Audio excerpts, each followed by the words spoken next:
Berkah dalam, selamat pagi, semangat untuk anda semua, para mahasiswa ya STPK Santo Fransiskus Assisi. Saya akan sapa satu-satu nih. Aloysius Gradito Arga. Ayo semangat kuliah Arga, kamu sering tidak masuk ini ya minggu ini. Ya, saya tidak tahu kalau sudah siap minggu depan lah ya. Masuk ya, pertemuan kedua itu. Oke? Ya, oke, saya support terus ya, asalkan masuk ya. Lalu ada Suster Angela Merici, semoga sudah bergabung. Selamat bergabung Suster di calon-calon guru agama. Ya, nanti bisa bergaul dengan teman-teman yang lain ya. Lalu ada Bernadetta Maharani Yunitasari.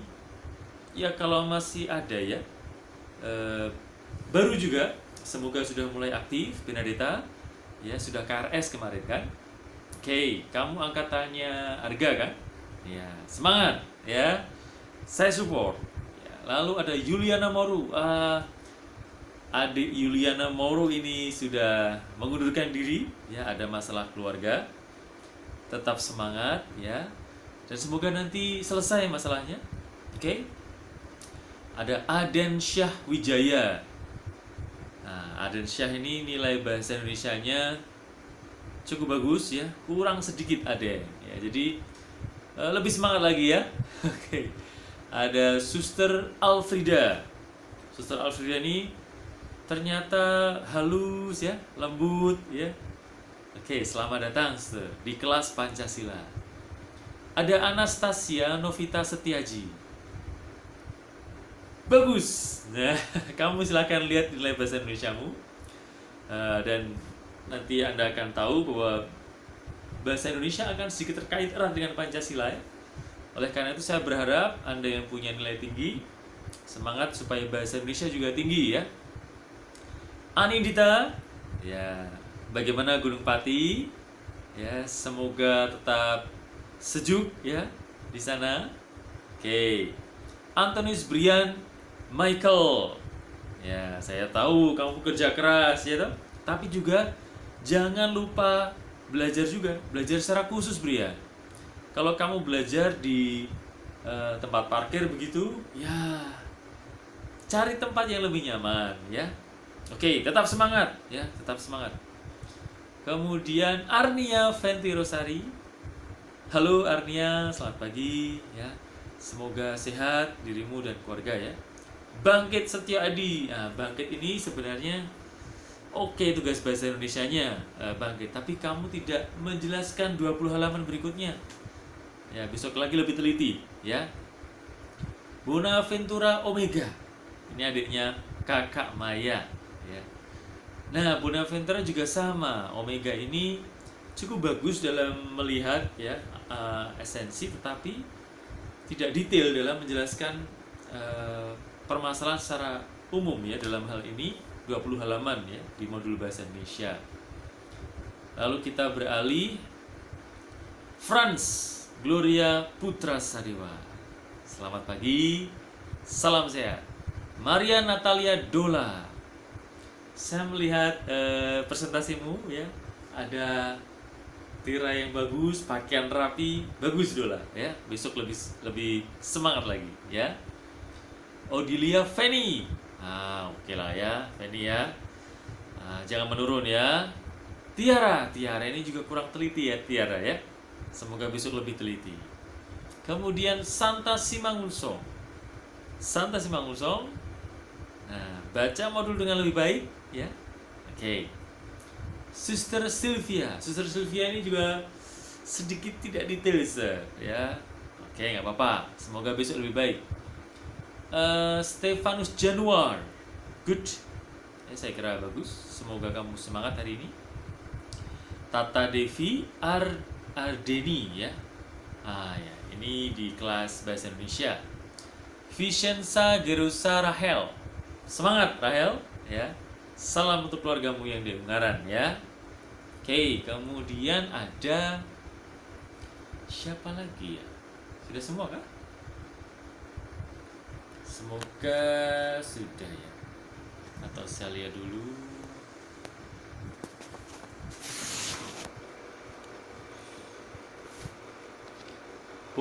Bonifasia Cahyani Sinta Dewi. Bagus juga ya. Semangat ya. Lihat nilaimu di bahasa Indonesia. Oke. Christina Putri Indah juga bagus. Ya, lihat nilaimu di kolom bahasa Indonesia. Cecilia Fiantika juga oke. Performa kompetensi oke. Clara Shinta good ya. Ratna Jai, nah ini mulai oke. Masalahnya Jai kadang telat nih mengumpulkan tugas, tapi ini sudah ya sip ya, siap bertarung ya. Siap berlomba ya. Egar Satriawan. Egar ini seniman yang cukup cerdas ya. Semangat Egar. Kemudian ada Elaviana Yunita yang sangat lincah sekali dari Sumber ya, dari Magelang ya. Ada Elizabeth Luisa. Nah, ini juga lebih detail Elizabeth. Ya, besok bisa lebih baik ya. Oke, saya kira sudah semua. Ya, kita mulai dengan mata kuliah Pancasila. Baik teman-teman, untuk mata kuliah Pancasila saya sudah share modulnya. Judulnya adalah apa judulnya? Ayo, silahkan buka modul saya PDF itu ya. Ya, silahkan. Apa judulnya? Pancasila adalah ideologi yang hidup. Ya, judulnya sedikit tidak biasa. Ini sebenarnya saya tulis bersama dengan Suster Berta ya. Pertama-tama karena saya melihat burung Garuda.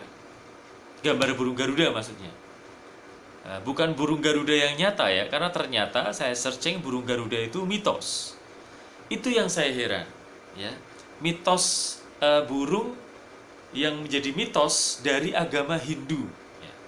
Saya heran kenapa Pancasila di negara Indonesia yang mayoritasnya Islam ya, itu lambang apa nasionalnya Pancasila itu dipegang oleh burung Garuda.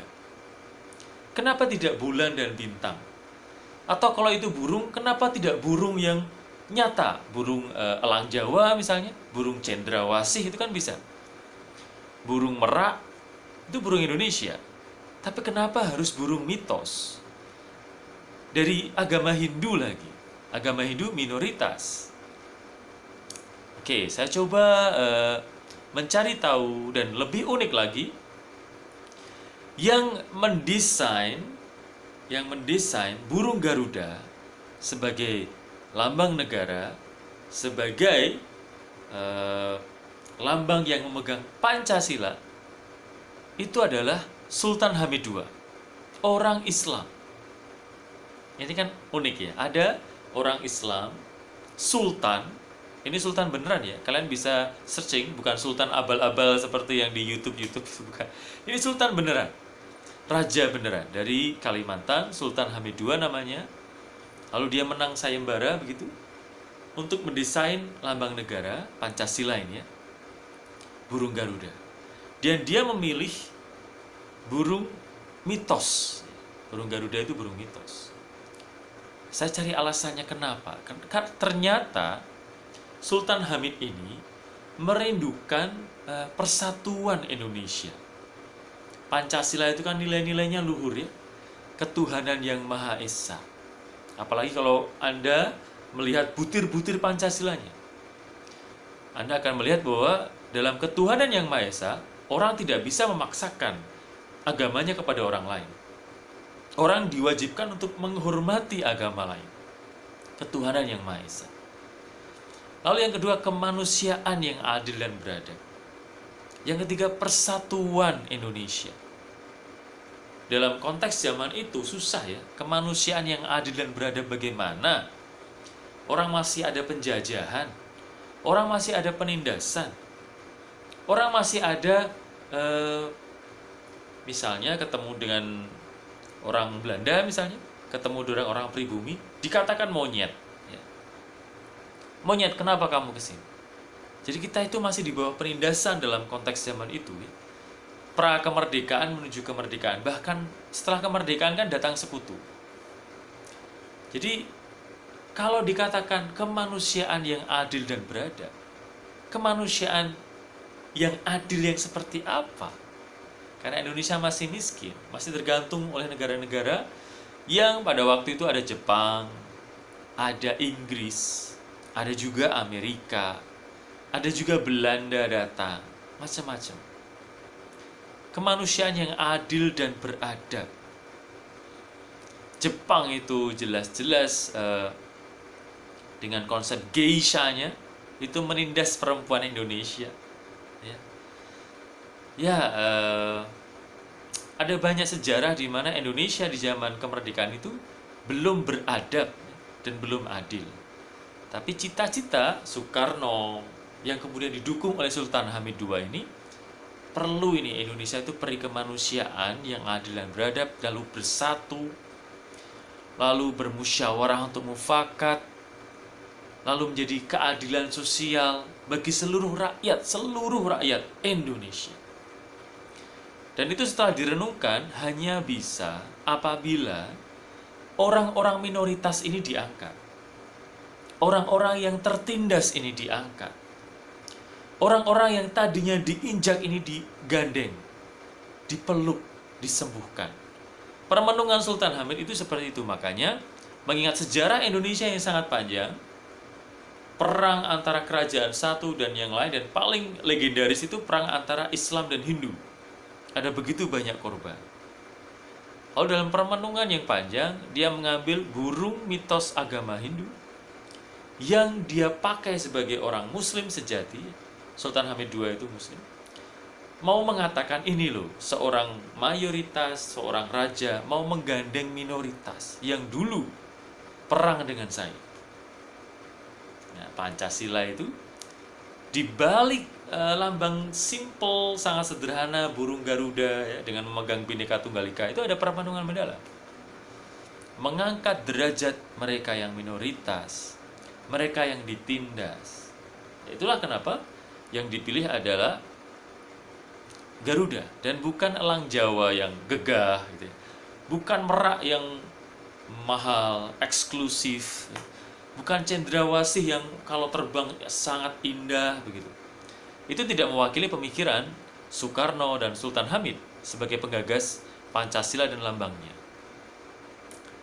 Baik. Dan ketika saya searching lebih lanjut, lebih unik lagi karena Sultan Hamid ini ya terlibat suatu rencana pemberontakan begitu. Jadi saya membaca ini kompleks banget ya Indonesia dan Pancasila ini.